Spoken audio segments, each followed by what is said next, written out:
On July 24, 2026, Kozo Okamoto, a former member of the Japanese Red Army and a participant in the infamous 1972 Lod Airport massacre, passed away in Lebanon at the age of 77. His death marks a symbolic chapter's end in the history of international terrorism.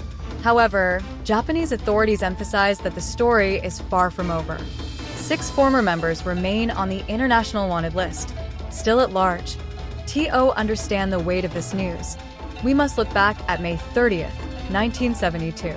3 members of the Japanese Red Army, Kozo Okamoto, Tsuyoshi Okadera, and Yasuyuki Isuda, arrived at Lod Airport in Israel, now known as Ben Gurion Airport.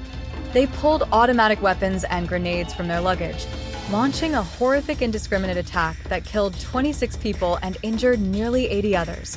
While his accomplices died at the scene, Kozo Okamoto was captured alive. He was tried by an Israeli military court and sentenced to life imprisonment. He became a global symbol of the radical left-wing violent extremism of the 1970s. However, after serving 13 years, Okamoto was released in 1985 as part of a prisoner exchange between Israel and the Popular Front for the Liberation of Palestine, PFLP. He eventually found sanctuary in Lebanon, where he lived until his recent passing. The Japanese government's warning that the story isn't over points to the remaining fugitives, such as Kunio Bando and Norio Sasaki. These individuals were freed in the 1970s through controversial extralegal measures during events like the hijacking of Japan Airlines Flight 472 in Dhaka, Bangladesh, or the occupation of the Swedish embassy in Jakarta. The Japanese government met the demands of the terrorists to secure the lives of hostages, creating a legacy of complex legal and diplomatic dilemmas. The actions of the Japanese Red Army fundamentally reshaped global security. Before the Lod Airport massacre, airport security protocols were vastly different.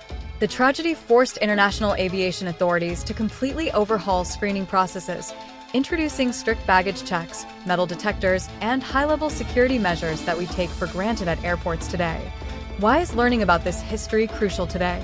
In an era of evolving transnational threats and digital radicalization, understanding how ordinary youths became radicalized in the 20th century provides vital insights. Furthermore, it reminds us of the long shadow cast by terrorism, where justice can take decades, but the pursuit of accountability never truly ends.